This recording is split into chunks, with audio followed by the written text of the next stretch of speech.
This evening is on renewable energy.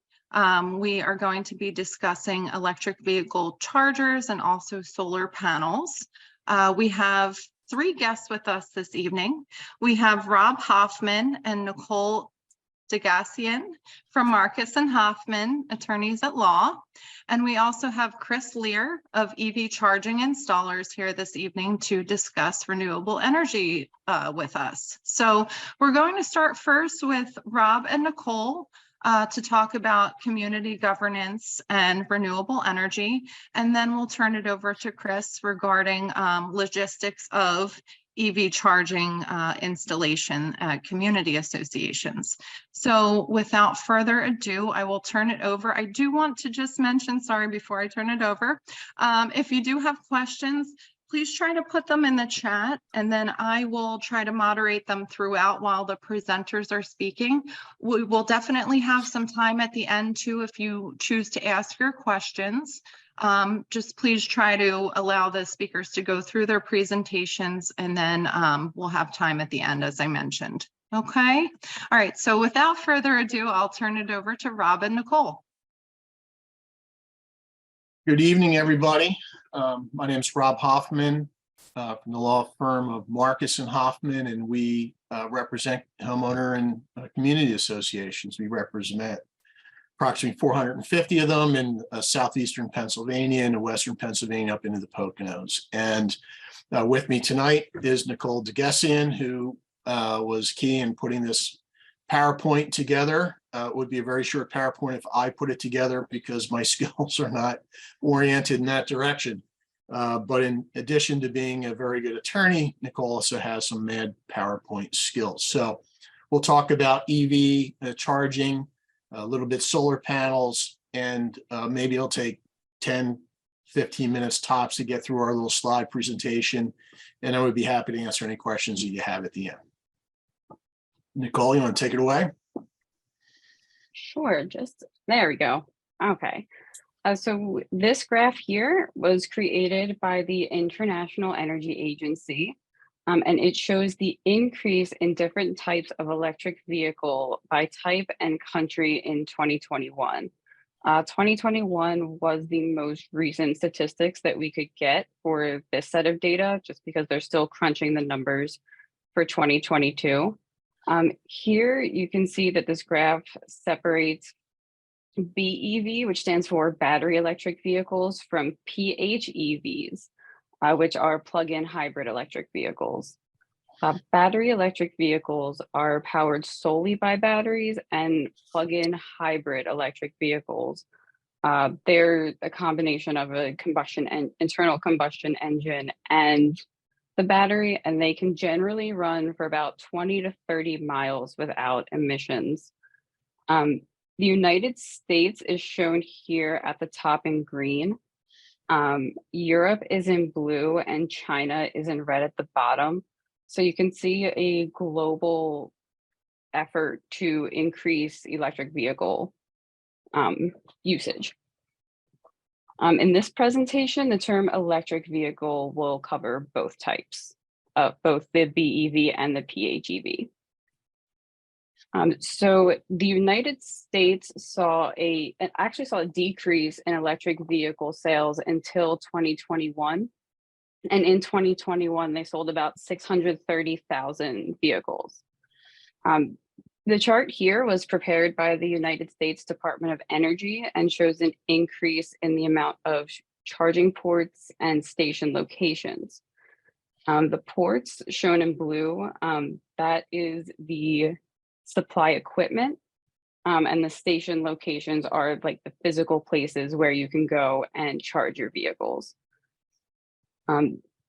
So if you look at the bottom line of this graph, you can see that the amount of stations jumps in 2021, which coincides with the increase of sales.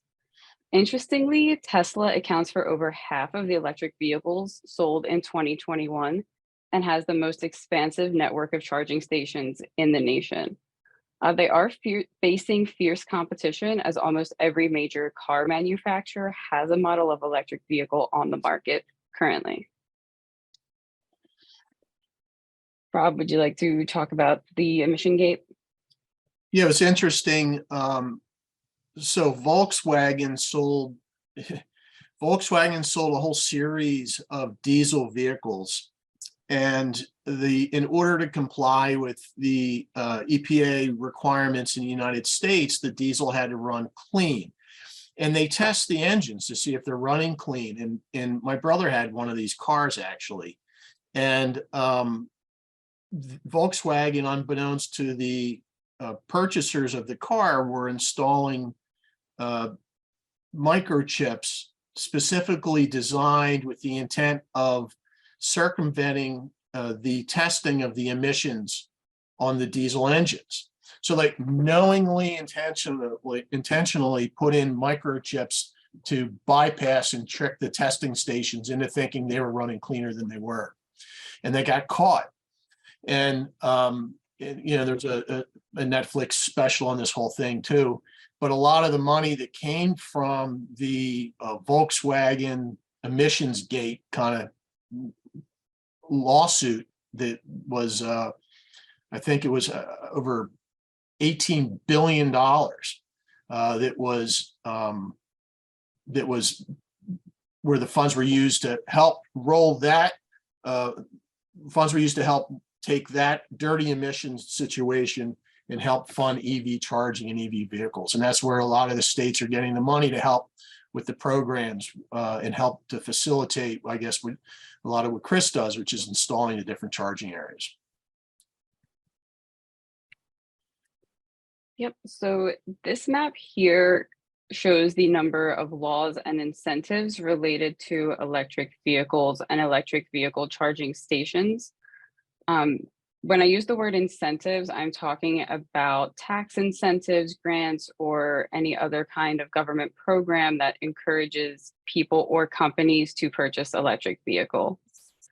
You can see here, California has the most laws or incentives. They have 145. New York has 51. New Jersey has 36. Pennsylvania has 20, and Delaware has only 36.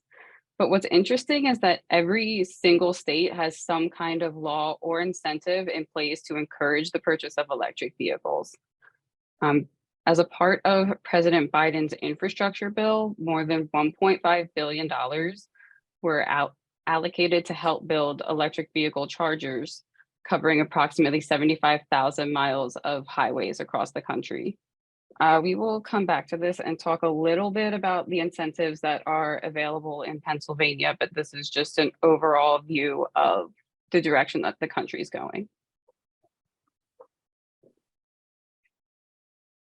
So California is the leader in electric vehicle law. The types of laws for electric vehicles charging stations are called right to charge laws. California, I believe, had the first one, and other states are following suit, passing right to charge laws. They generally prohibit unreasonable restrictions on electric vehicle charging. Here is an example of California's right to charge law relating to associations. It generally prohibits, or I'm sorry, where was I? So this section invalidates any provision of a governing document, which is of course a declaration or the bylaws, that unreasonably restricts the use or installation of electric vehicle charging stations. This leaves a lot open to interpretation. What is a reasonable restriction? Generally, when there's gray areas in the law like this, it goes through the court system and a judge will rule on it. However, this is so new that we haven't really gotten there yet. But California does provide a little more guidance. So if a unit owner wants to install an electric vehicle charging station on a common element, this is what they have to do. It's pretty self-explanatory. First, they have to obtain board approval. They have to comply with any architectural standards, hire a licensed contractor to install the charging station, show proof of additional insurance coverage, and most importantly, pay for it. New Jersey has a similar law. It says that you shall not enforce a restriction or covenant that unreasonably restricts the installation or use of an electric vehicle charging station in a designated parking space. Delaware doesn't have any statewide right to charge law, but rather leaves it up to the municipalities to decide how they want to handle the electric vehicle charging situation. And I would just add to that, that if you leave something from municipality to municipality, I think there's 64 counties in Pennsylvania, if I'm recalling correctly. Can you imagine the municipalities within each county all having their own separate laws on this issue? Would be very, very confusing. It might work for Delaware, but I don't think that would work well in Pennsylvania at all. Speaking of Pennsylvania, Rob, do you want to take it away? Oh, that's, I told Michelle, get a picture of crickets chirping, right? Because that's where we are in Pennsylvania. Pennsylvania doesn't have any laws on right to charge right now. There are no requirements that associations allow charging within their governing documents. Just like there's no Sunshine Act. The Pennsylvania Sunshine Act requires school boards and municipalities to have their meetings open to the public. There's no requirement in Pennsylvania law that the association's board of directors meetings be open to their owners unless your governing documents requires it. And I think that's important because boards need to be able to discuss things in private and also have open meetings and things otherwise with the community. But when you get back to the charging laws in Pennsylvania, I mean, it's crickets chirping. I think that's a good thing.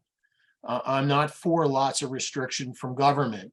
I think that the association's board of directors is the entity that is best suited to make decisions regarding the applicability of allowing charging stations in their community, because the communities are so different from one to the other. In some communities, it makes a lot of sense. In other ones, it just doesn't really work. So I think I'm happy that Pennsylvania is not jumping on the bandwagon as of yet, and they're letting each board of directors handle it with the guidance of their professional management company. So this section, so when I'm saying that there's no right to charge law, there isn't. What we do have in Pennsylvania is we have the Pennsylvania Uniform Condominium Act and the Uniform Plan Community Act, and there's Cooperative Act too. I don't know. So we have no cooperative people on the call here. I have a couple, but okay.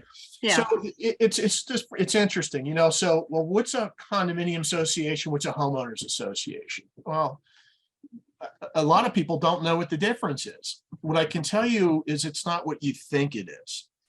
The only difference between a condominium association and a homeowners association and a cooperative is how the common elements are owned.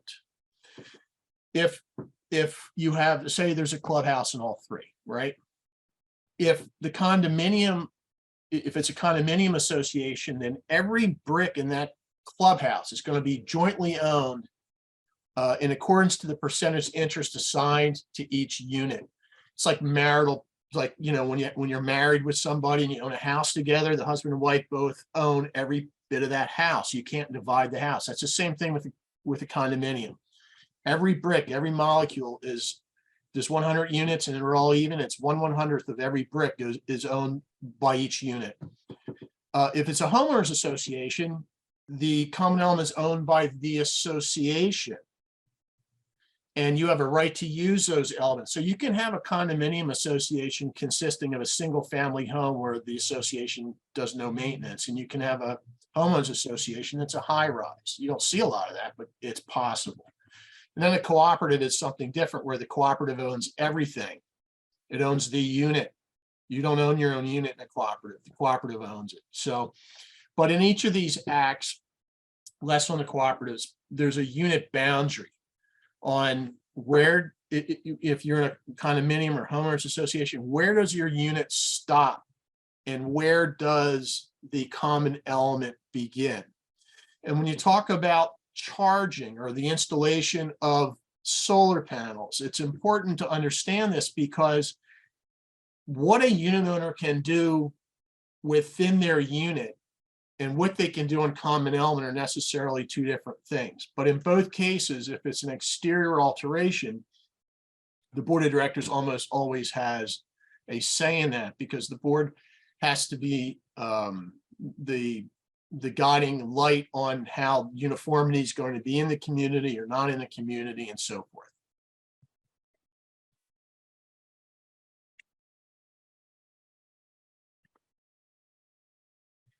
Oh, yeah. spoiler alert. So yeah, so it's really the real issue where the rubber hits the road here is, what do your governing documents say? Adding a charging station in your community is like adding a shed, or changing the color of your house, or changing your your shutters or your door. It has to go through an architectural request process where a unit owner says, I would like to put a charging station, I would like to put in solar panels, I would like to make whatever change I'm going to make that's now going to alter the exterior of my unit. And that the board needs to carefully consider whether those changes are something that the board believes to be in the best interest of the association, or the board believes them not to be in the best interest of the association, based both on the aesthetic impact that the change may have on the community on the one side of things, and also very practical considerations on other sides of things. Some communities have limited common element parking spots where every parking spot is designated to a particular unit. Some communities don't. Are you able to take a free-for-all, first come, first serve common element parking spot and just take association money and buy a charger for that spot, or 3 spots that now only people with electric vehicles can use, even though it's a general common element, and pay for that out of general common element funds? Or if I have a limited common element parking spot that is assigned to me, can I just, with permission of the board, pay for the installation of a charging area? And those are 2 different scenarios. And then you get a hybrid scenario where you may have a maybe it's a mid-rise or an association where you have a parking garage. And so then it becomes a little bit of both, because we have clients that I think very appropriately have decided that it's in the association's best interest to have electrical vehicle charging stations available for owners who wish to install them in the community. And in order to do that, they need to upgrade their electrical infrastructure. I'm sure Chris can talk about this much better than I can, but they just don't have the infrastructure, if you have 100 parking spots, to put in 50 chargers. It was never contemplated when the original infrastructure was put in. So now they're spending money to come in and allow the infrastructure to exist, so that when the 50 people want to, they can pay for their individual charger, but the infrastructure is there to allow enough electricity to support those chargers. And a lot of our communities are doing that, and there's a lot of grant money, like from the Volkswagen case, where there's actual criminal convictions in those cases, in the Volkswagen case, where a lot of that money is being used to fund from PICO and other entities some of these changes. But it's all in the ARC review, and you got to be careful, and you got to look at your architectural requests, and you got to be very specific on what you agree the unit owner can do or not. And if you're not specific on that, then you can get some diversity in your community that you might not otherwise expect. Like these pictures, you get the one red house that's sticking out, and you got the pink and the black and the tan house. And we had one where the owner just said their house was going to be earth tone, and they did brown and green, but I mean like a brown and a green that are shocking. But brown and green are earth tones. So you better be careful when you're saying yes or no to an architectural approval. You need to be very specific, because maybe some areas colorful like this would be a good idea, Maybe some wouldn't be. That's really for each board to determine in their own community. And any dispute in an architectural request is resolved in favor of the unit owner, which is why the guidelines need to be very clear and specific about what is allowed. Yeah, any ambiguity, like any tie, if there's a tie or there's something in that request that could be taken 3 different ways, it's going to be viewed in a way most favorable to the unit owner. So if we're looking at electric vehicle charging stations specifically, we have pictures here of situations that you might want to avoid. So an association should avoid allowing cords or cables to cross any common sidewalks or walkways because those create a tripping hazard. This is especially true if the sidewalks here would be owned by the association. If someone trips and falls, that would be on the association's insurance to take care of. It's also important to think about the electric metering. If they are to be installed on common elements, it has to be metered appropriately so that you don't have everyone paying for one person's charging station. These are pictures that I pulled from a guide on how to install electric vehicle charging stations. And here, this person dug a trench, you can see right along here, to install an outlet, which then crossed the street into their car, which I imagine many of you would not want in your associations. It's a bit of an eyesore. But it is entirely possible that a unit owner could try to take this route. Definitely something to keep an eye on. And again, this is exactly what you don't want. This is probably making Chris cringe when he sees something sloppy like this, but I mean, this is a real liability. I mean, this is a real trip hazard. And anybody that falls within that zone of that cord is going to say it was the cord, whether it was or not. I mean, that's just the society we live in. It's unfortunate. But yeah, this is what you want to avoid. So some additional considerations.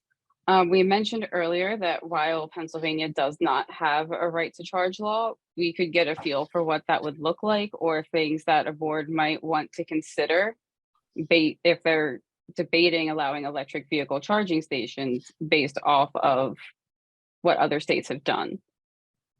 So you cannot allow a unit owner to obstruct common elements with private property. So like Rob was saying earlier, we can't have a unit owner put a charging station on a parking spot that anyone could pull up to and just say, this is mine now.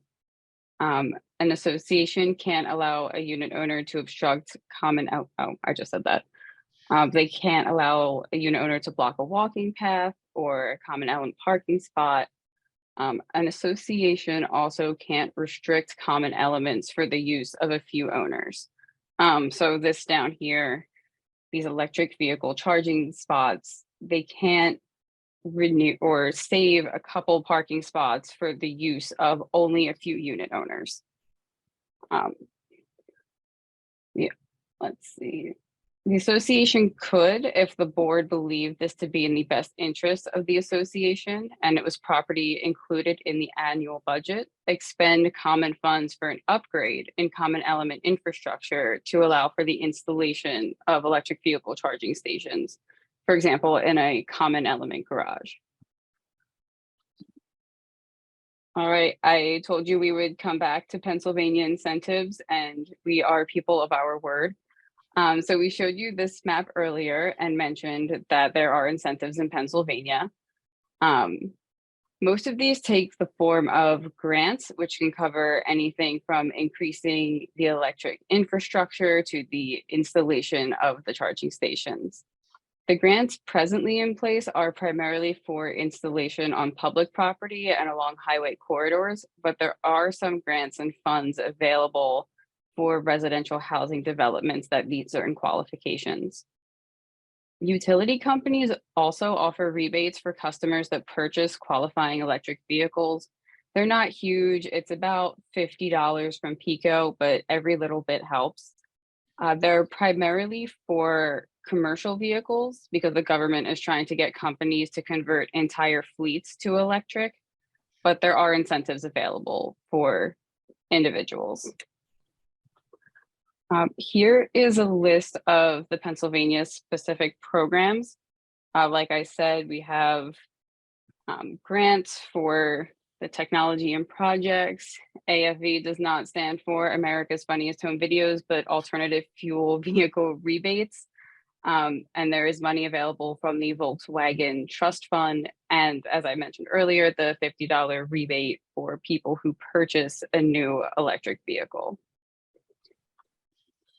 And then we'll just move quickly through solar panels because we want to leave time for questions and answers at the end. Again, just like electric vehicles, this slide just shows you that the use of a residential and grid and commercial solar panels has really increased a lot. And So, again, with solar panels and associations, it's an aesthetic issue. You know, if it's a single family and where the unit owner owns the roof and the unit owner has to deal with any roof issues, that takes away the association warranty.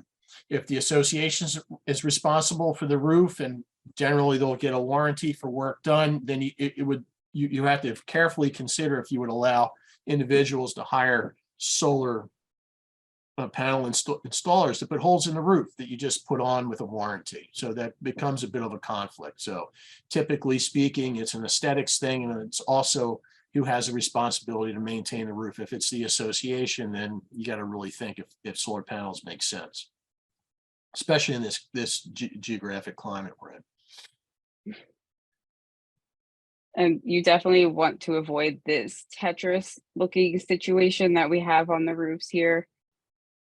That's an example of a bad aesthetic choice. Another big problem that could happen, no one wants this in their community.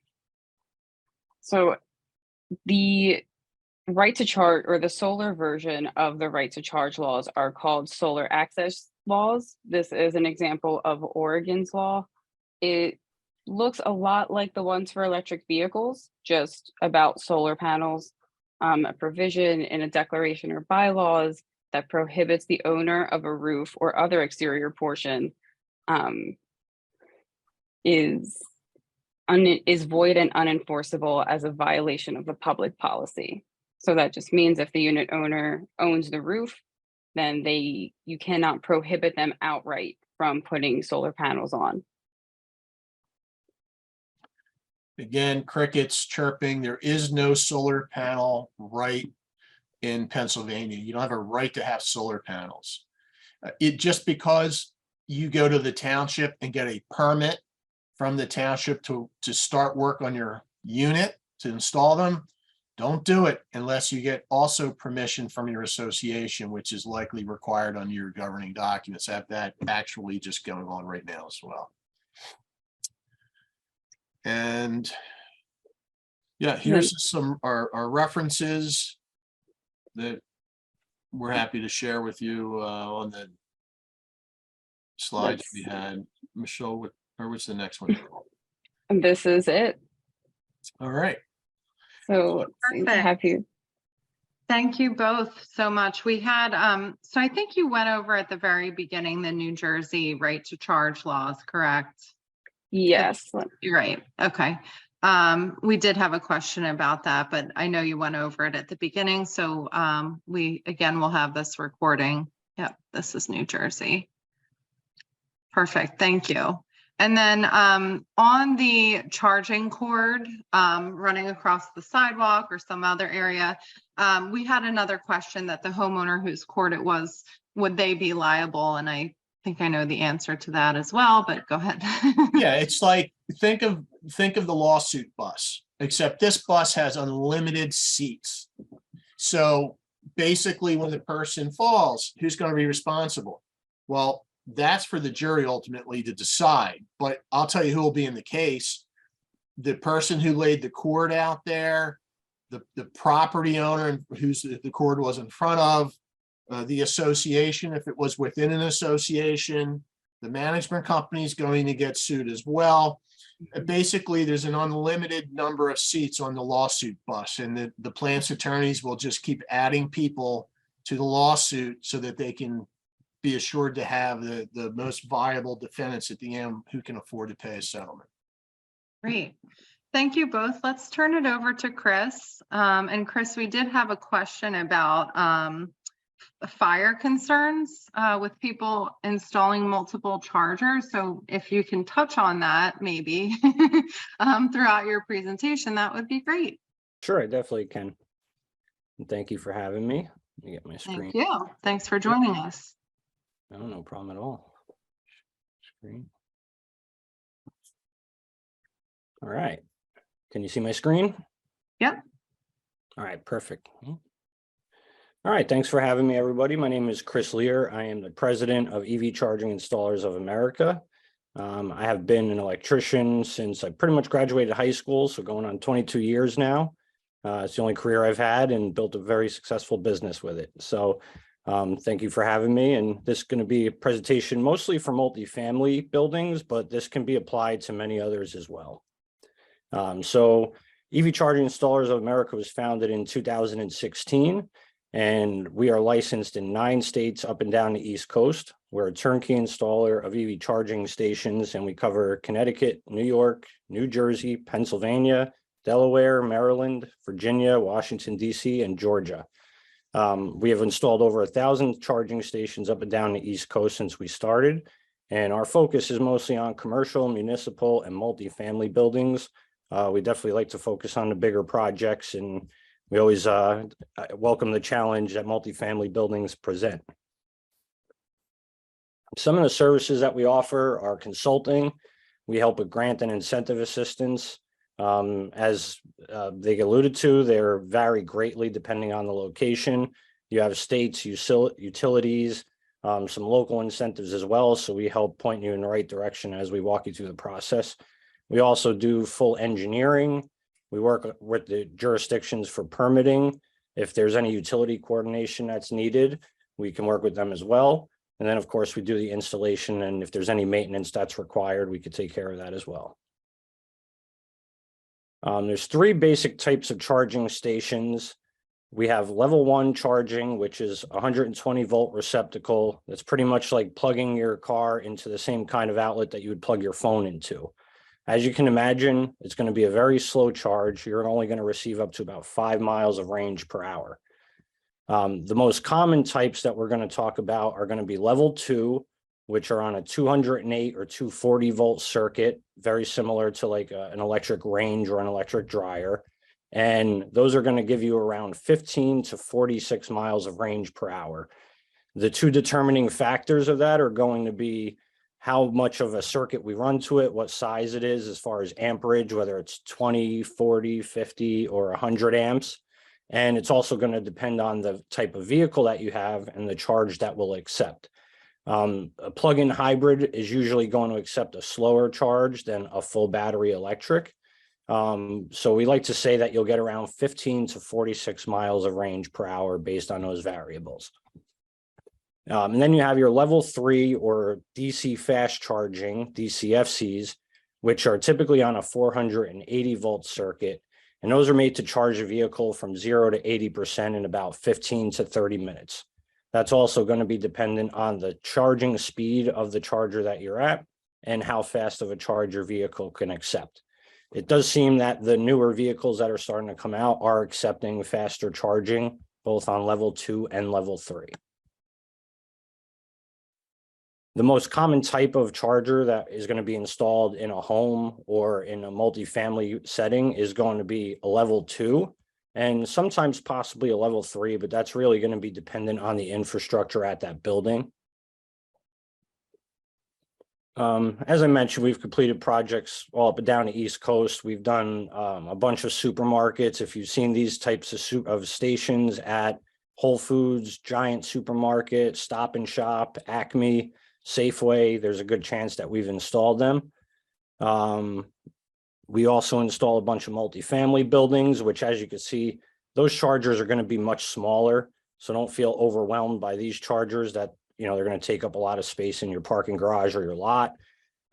These much smaller ones are typically what we'll install. Sometimes we'll put them on a pedestal if we have to as well. So we were founded in 2016, which, as you can imagine, was really at the beginning of the EV revolution. And we take a lot of pride in that. I kind of saw where we were all headed. I have a very heavy background in the smart grid and demand response, which has to do when the grid gets overloaded. And I actually believe that in the near future, EVs are going to start to play a role in help stabilizing the grid. And I could get into that a little bit more as to why. But we're manufacturer agnostic. So we are installers. We're basically electrical contractors that specialize in EV charging stations. So we are familiar with all the different types of products out there. And that makes us manufacturer agnostic, because what you need in a multifamily building might not work in another setting, such as a retail or a commercial or for a fleet. So we take a lot of pride in being able to work with all the different manufacturers, giving our customers the best solutions that we believe based on what you're looking to do and what setting it's going to be in. One of the things we really like to focus on when we're working with our customers is to future-proof projects when it's economically feasible. So if you're calling us now for 5 charging stations, we're not just looking at right now, but we're also looking into the future. And if you're calling us for 5 now, if you're calling us for 15 in the future, if it makes sense to upgrade the infrastructure now to avoid having to upgrade it in the future, and then we just have to come back and install some more stations on the infrastructure we installed, it usually makes the most sense for everybody. If we have to go install a new panel now and then come back in 2 years and install a bigger panel or a supplemental panel, it's just going to end up costing a lot more money. So we also utilize a lot of cutting edge equipment so that we can minimize infrastructure upgrades. What we find when we're dealing with a lot of multifamily buildings is you have minimum infrastructure. They basically, engineers a lot of times size buildings to just the minimum amount of power that you're going to need. And a lot of buildings weren't necessarily built to withstand several large loads like charging stations being installed. So there's equipment that can actually communicate with each other so we can minimize the amount of infrastructure upgrades that we need to do, and then allow for the maximum amount of charging stations off of that. Which sometimes you might be sacrificing a little bit of speed, but at the end of the day, most people overestimate how much they drive. The average is about 40 miles per day that the average person drives, which in all reality, your car is going to be fully charged in about 2 hours when you get home and plug it in on a level 2 charger. We like to treat each project as a custom project. So when we go walk a site, we're going to ask a bunch of questions as far as who you're looking to serve, whether it's tenants, the public, if it's a fleet, if you want it to be free charging or paid charging. We ask you a bunch of questions to get an understanding of what you're looking to do. And then we look at the infrastructure that's there. We look at the layout of the parking garage or parking lot, and then we put it all together in one nice package. Sometimes we might give you multiple options if it's going to make sense. Sometimes we might just give you one option if it's the only option. But we really always try to take our customers' best or needs into consideration. We're a one-stop shop for every project, so we can walk from the very beginning, put together the project, and take it right to the end to commissioning. We're the experts.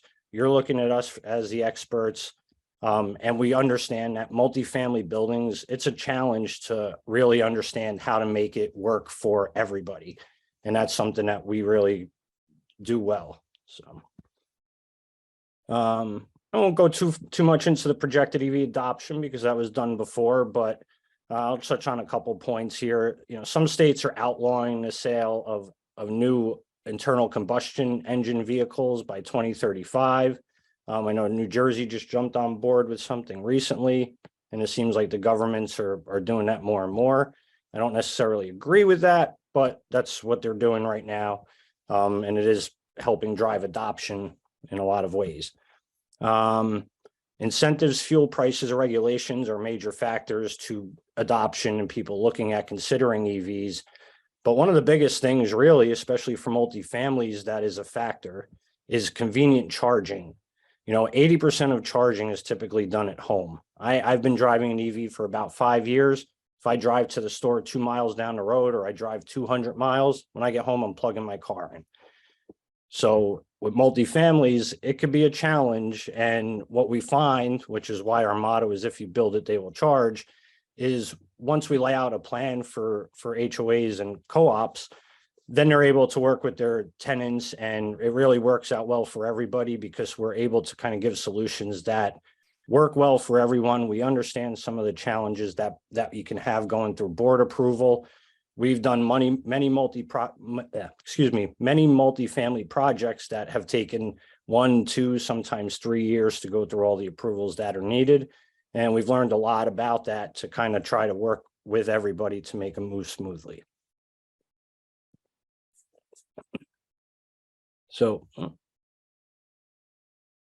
why is now the time to install EV charging stations at your property?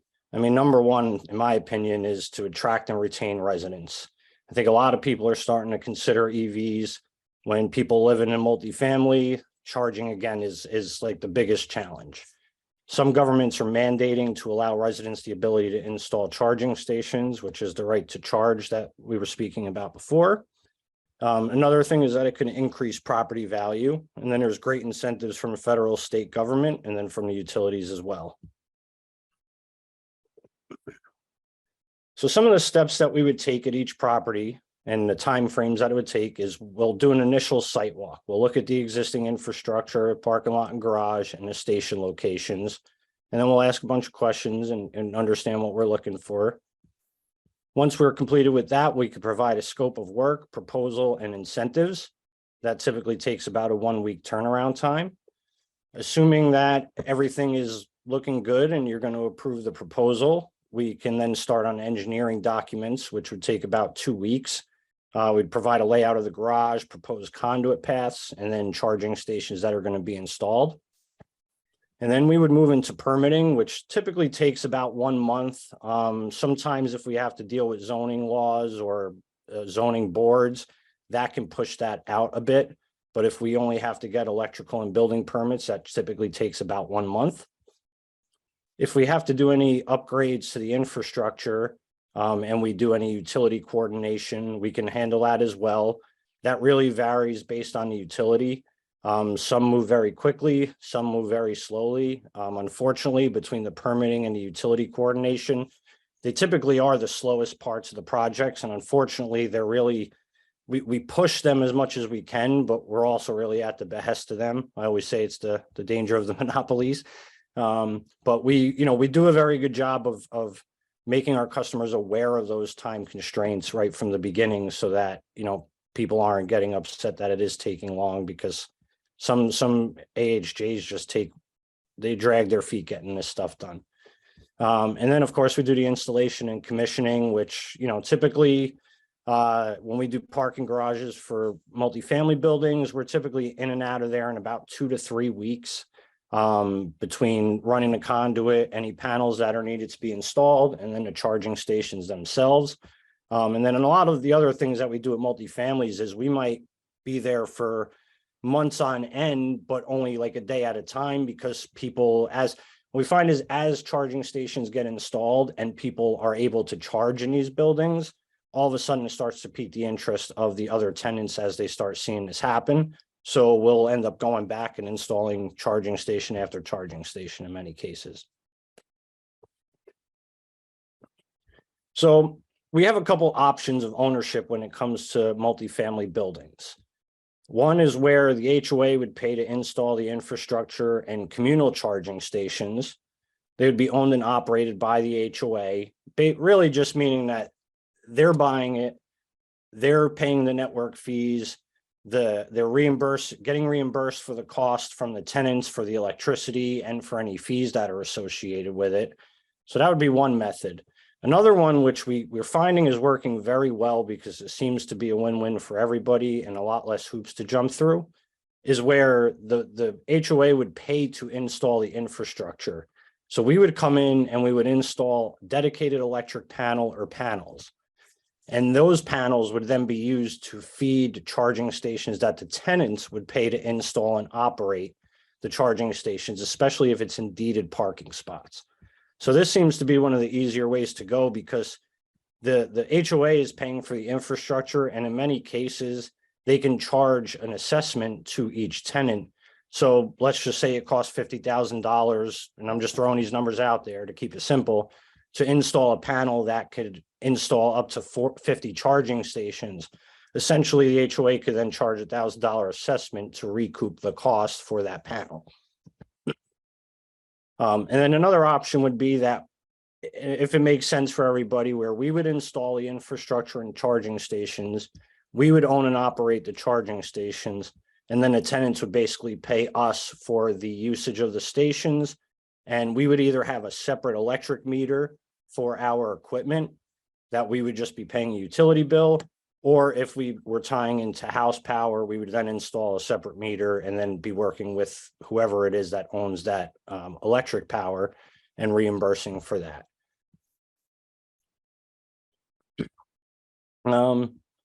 So, I guess at that point, most of it is now, how can we help you in deriving efficient and future-proof plans for each property?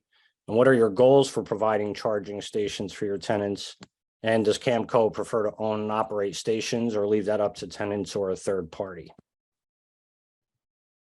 Thanks, Chris.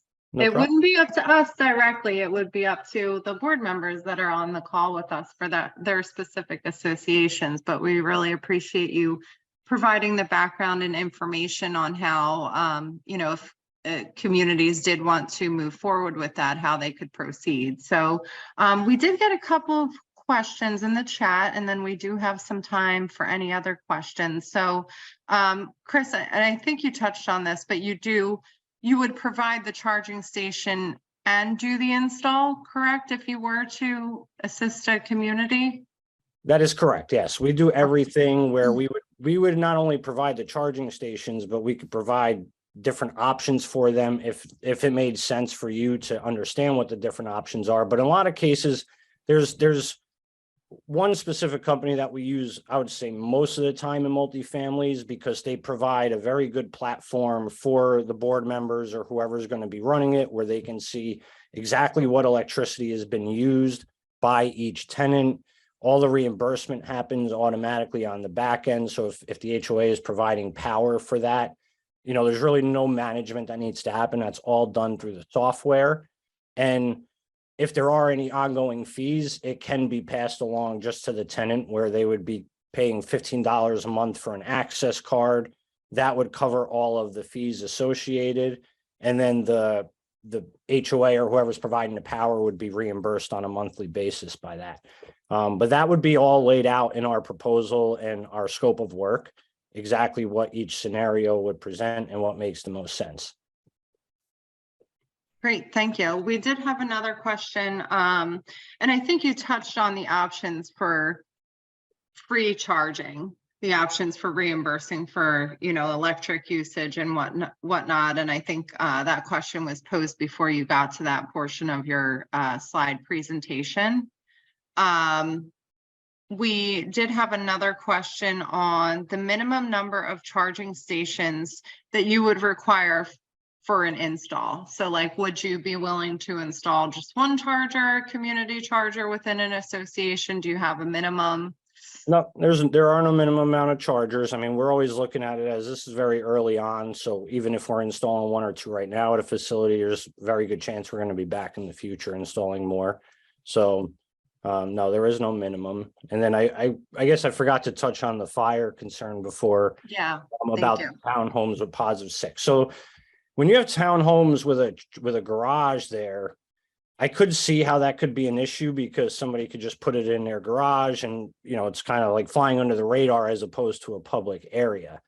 I don't think necessarily fire is a concern per se. Where I think the kind of concern comes in is where the utility brings in transformers for a lot of multifamilies. They're very much undersized in the sense of they figure not everybody's going to have everything running at the same time, which is perfectly fine. I mean, there's demand calculations for that. But the one thing that is playing a role right now is if you all of a sudden have a pod of 6 and you have 3 or 4 people installing charging stations, they all get home at the same time, they're all plugged in, you can start blowing transformers. we always try to work with the utility. If we understand what size transformers coming into the building, we will work with the utility to upgrade infrastructure if needed many times.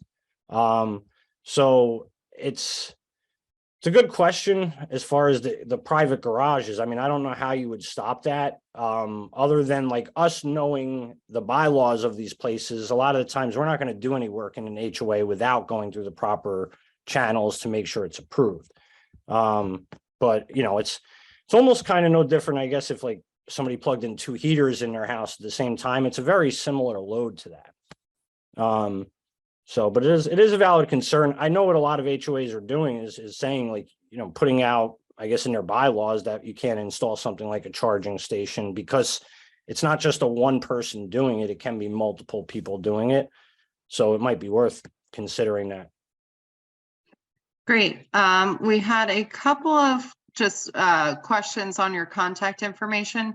What I'll do for everybody in here, I'll put my email in the chat, and then you can reach out to me and I can provide you with Chris's info, and I'll also place his info in the chat as well.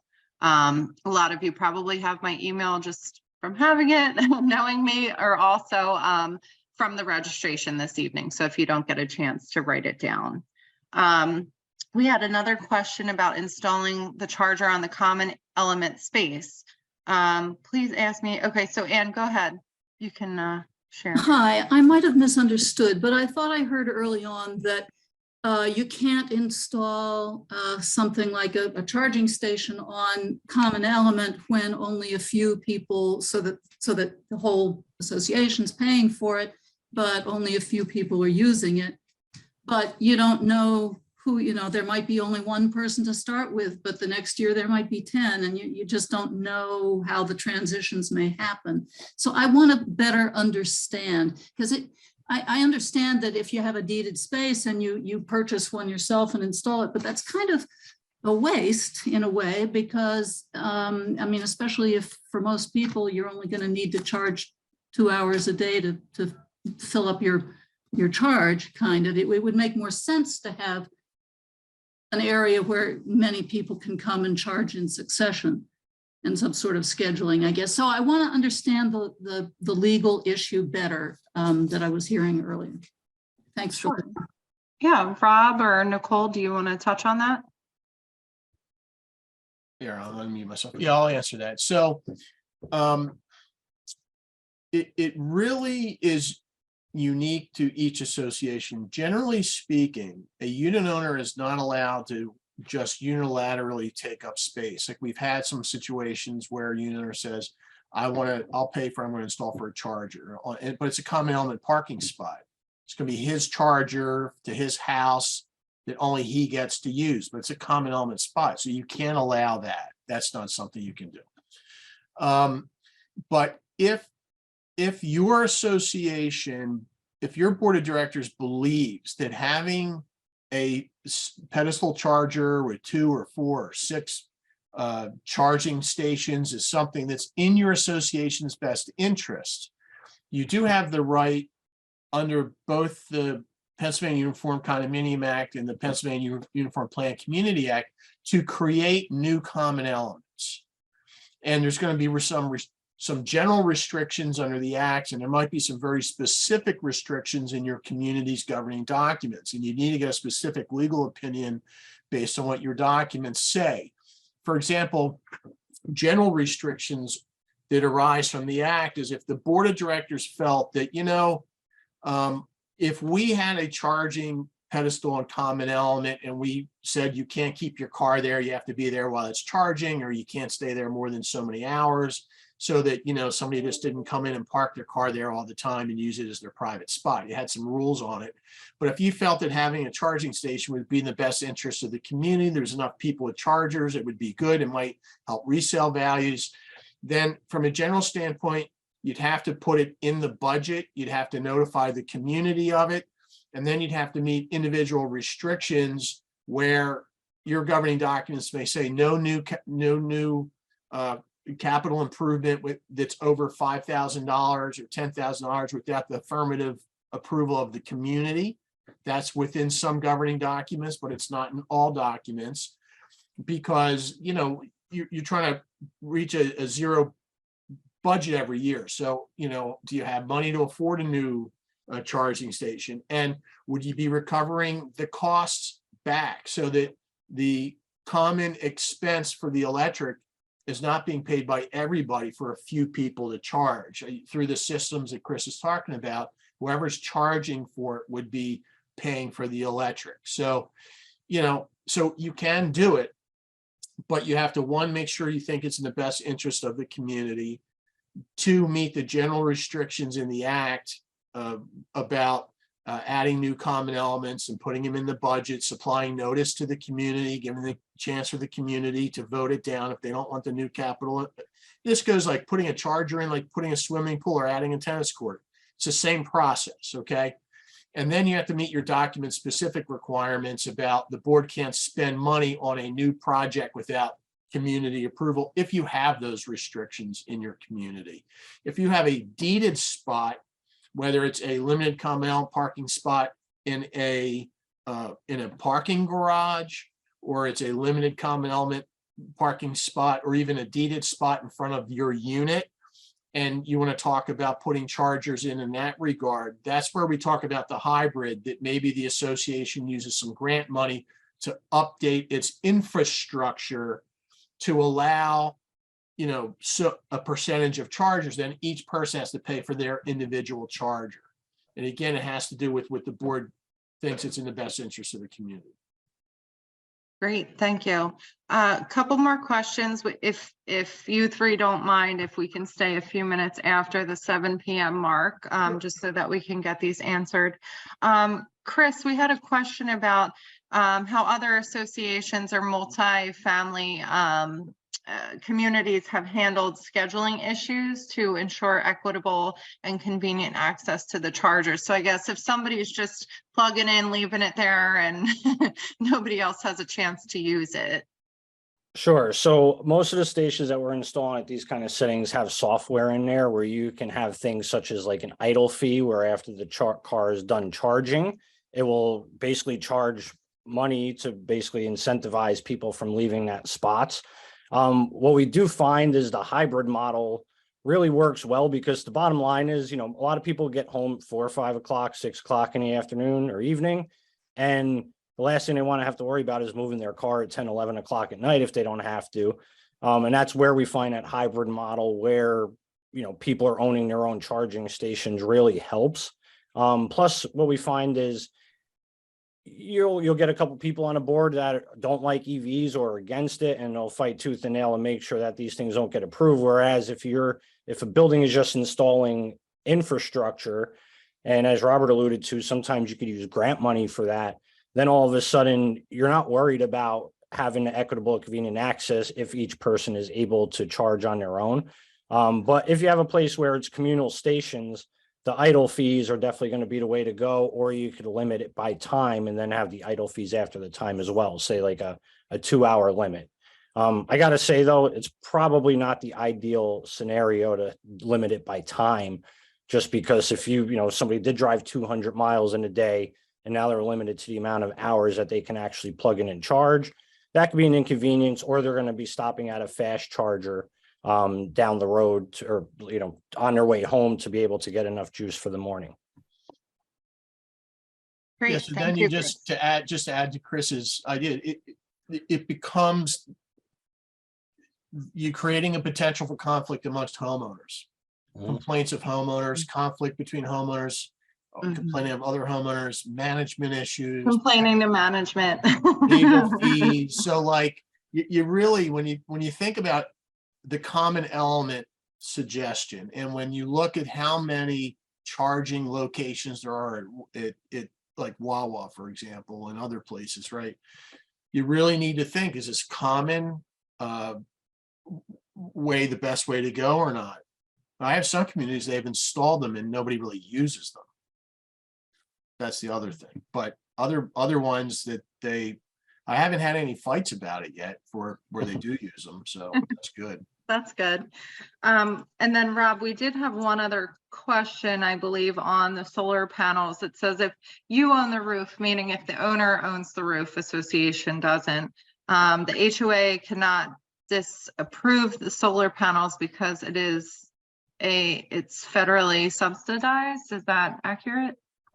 So that's not my understanding. Under the law in Pennsylvania, the association has the right to approve something aesthetically or not aesthetically, unless there's something that's come out relatively new I'm not aware of. I know that that the federal government does have things such as the OTARD Act, which is the Over-the-Air Reception Device Act, that says that homeowners, have a right to install satellite dishes, but there's certain restrictions on that. And if they own the roof, they can put it on the roof.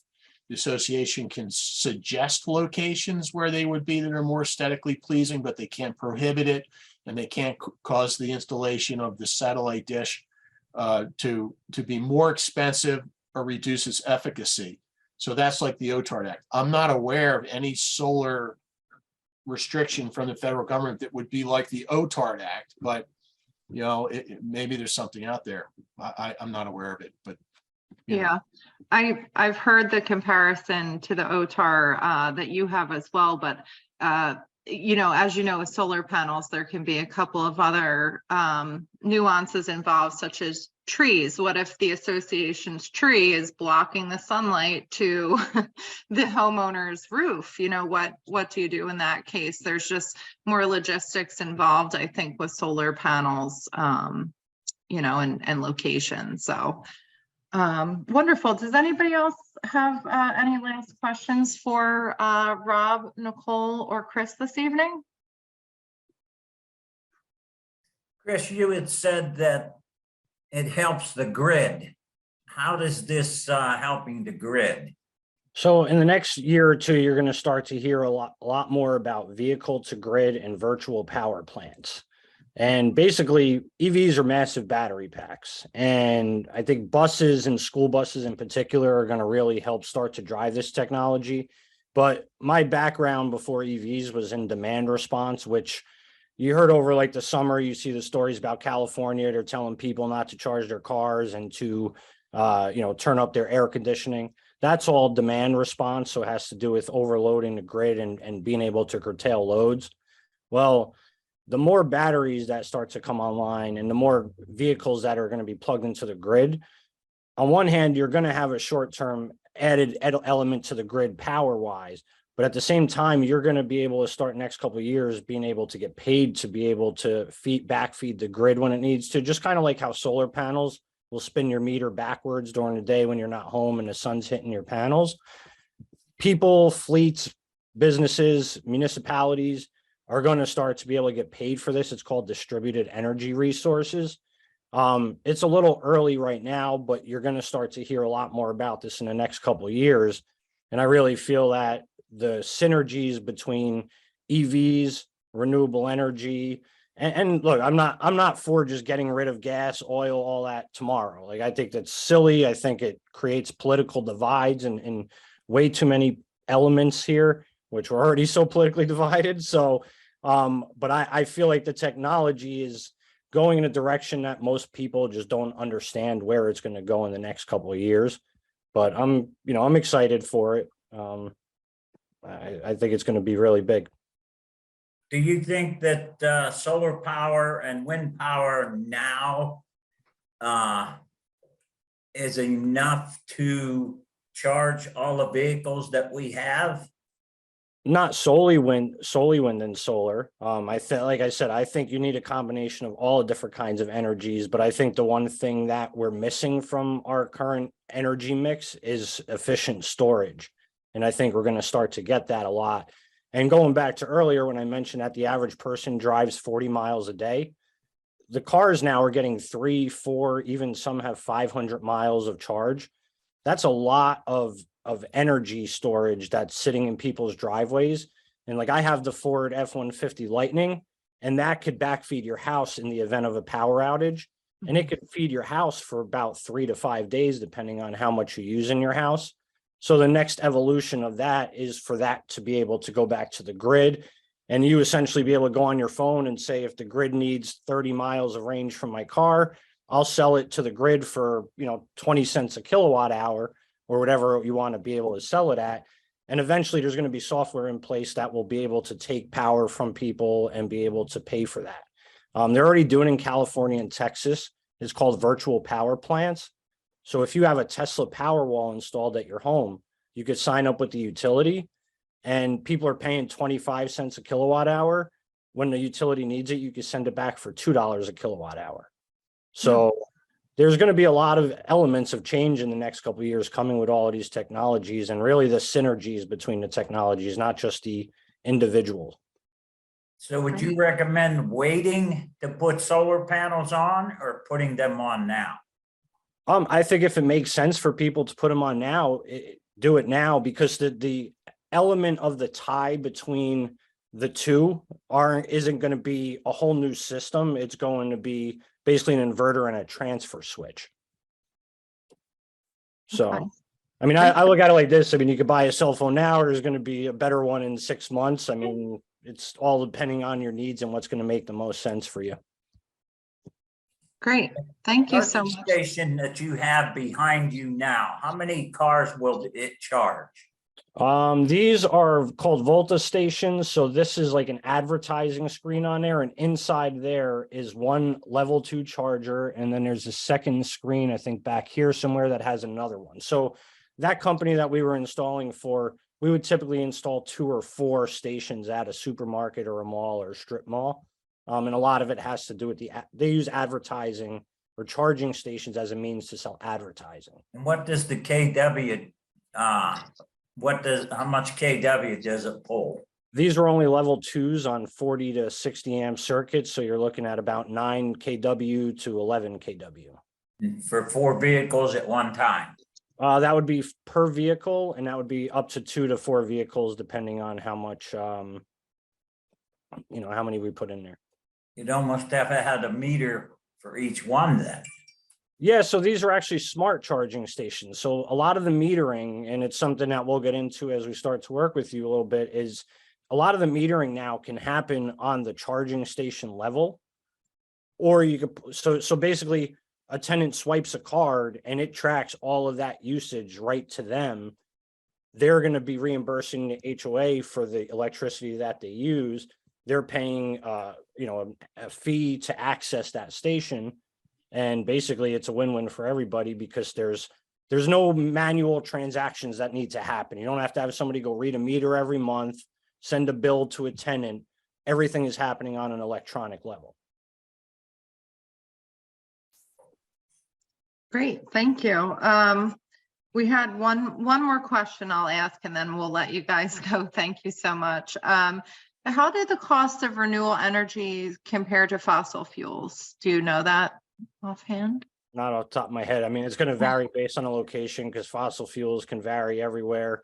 I mean, the one thing I could say is my F-150 to fill it from 0 to 100 at home cost me about $20 on electricity if it was empty. I mean, I don't have a gas F-150, but from what I'm understanding, it's about $80 to $100 typically to fill it up if it's gas. And the other thing about EVs, if it's a full EV, is the maintenance on them is a lot less than gas cars. I have 35,000 miles on my other EV, and the only thing I've had to do is tire rotation. So there's a lot of factors that kind of play into how you look at all that, I guess. Great. Well, thank you all so much for joining us this evening. Thank you, Rob, Nicole, and Chris, for your expertise this evening. Thank you, board members, for joining us. We will have another board roundtable coming up on April 11th. You will receive our communications on that upcoming roundtable. And thank you for joining us this evening.